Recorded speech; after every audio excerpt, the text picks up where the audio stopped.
Bonjour, voici une petite capsule pour vous aider avec l'importation d'un cours dans un cours maître dev. Ici, je suis dans un cours maître dev qui est complètement vide. Pour une bonne pratique, moi je suggérais de traverser le contenu, le pigeonnier, les évaluations, des carnets de notes, juste pour assurer que votre cours est complètement vide. Si jamais vous voyez qu'il y a des contenus dans le cours maître dev, vous pouvez le supprimer ou vous pouvez regarder si ça c'est quelque chose que vous voulez garder dans le cours maître dev. Donc ici, quand je traverse le contenu, les évaluations et le carnet de notes, je vois que c'est complètement vide. Pour remplir le cours avec le contenu qui existe dans un autre cours, la première chose que je vais aller sur modificateur de cours et ensuite cliquer sur importer, exporter ou copier un composant. Ensuite, je vais faire une recherche pour une offre de cours. Il faut noter à ce moment-là qu'il est important que vous êtes le responsable de l'autre cours que vous allez importer le contenu. Si vous n'êtes pas le responsable, il est possible que vous n'avez pas accès à ce cours. Si vous êtes le coordinateur, il est possible que vous n'avez pas accès au cours si c'est un cours d'une session passée. Donc, il faut juste vérifier que c'est vous le responsable ou le coordinateur de ce cours. Pour ce cours, je vais aller simplement mettre le numéro, code de cours avec les tirets.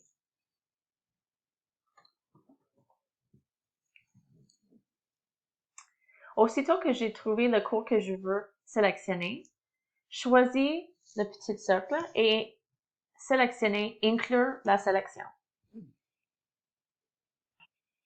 Aussitôt qu'on a sélectionné le cours, on a deux options. La première option, c'est de peser sur le bouton bleu pour importer tout le contenu qui existe dans ce cours.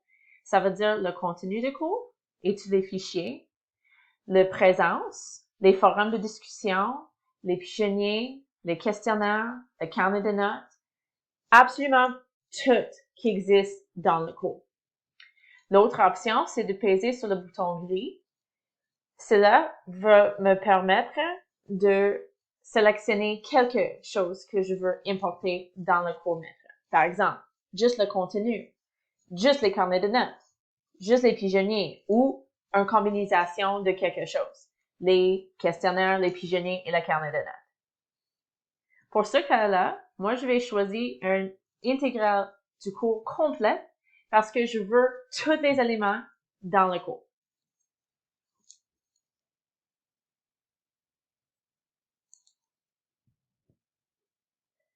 Aussitôt que vous voyez que le copier est terminé, on peut maintenant vérifier que tout le contenu est dans la bonne place et que tout est visible ou caché pour les étudiants.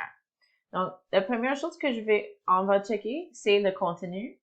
Puis ici, je vais traverser pour voir si j'ai tout le contenu qu'il faut. Puis, j'ai l'option aussi de supprimer des affaires que je ne veux pas. Par exemple, ici, on ne veut pas le tableau chronologique, donc je vais supprimer le module.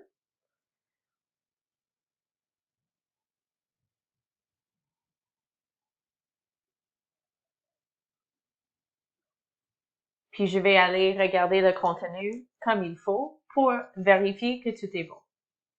La deuxième chose on va faire, c'est la présence. Par défaut, les présences vont arriver dépendamment comment c'est dans l'autre cours. Mais ici, je veux juste une présence, donc je vais supprimer l'autre, juste pour éviter d'avoir des doublons. Ensuite, je vais aller vérifier mes pigeonniers, mes grilles d'évaluation et les questionnaires, juste pour assurer que toutes les choses sont soit avec les bonnes dates ou sont masquées pour les utilisateurs. Je vous suggère fortement de mettre des affaires masquées pour les étudiants et les professeurs au lieu de mettre des dates. Parce que parfois, avec l'importation et des sections et la création des sections, c'est vraiment plus mélangeant pour tout le monde. Si j'aimerais masquer toutes les informations ici, je peux simplement sélectionner toutes, puis masquer pour les utilisateurs. Puis maintenant, tous mes pigeonniers sont masqués. Je peux aussi enlever toutes les dates qui existent pour ces pigeonniers aussi.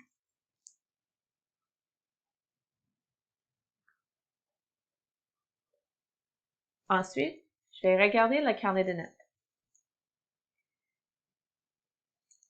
Donc, dans le carnet de notes, ça va apparaître vide. Mais quand on va dans gérer la note d'évaluation, c'est ici qu'on va trouver tous les éléments dans le carnet de notes. La raison qu'on n'a vu pas le carnet de notes comme il faut d'habitude, c'est parce qu'on n'a pas les étudiants qui sont inscrits, ni un étudiant fictif. Donc, je vais vérifier que tous les éléments du pigeonnier, du carnet de notes sont ici. C'est important de ne pas mettre les savoirs. Donc, si vous voyez des savoirs dans votre carnet de notes, sélectionnez plus d'actions, supprimez, et ensuite, enlève les 3 colonnes qui appartiennent à le savoir.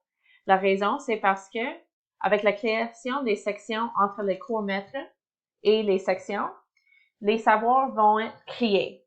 Donc, si vous avez déjà ça dans le cours-maître et le cours-maître dev, vous allez voir des doublons quand les sections vont être créées.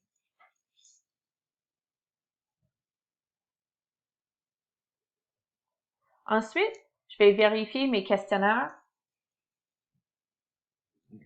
Puis, c'est la même affaire.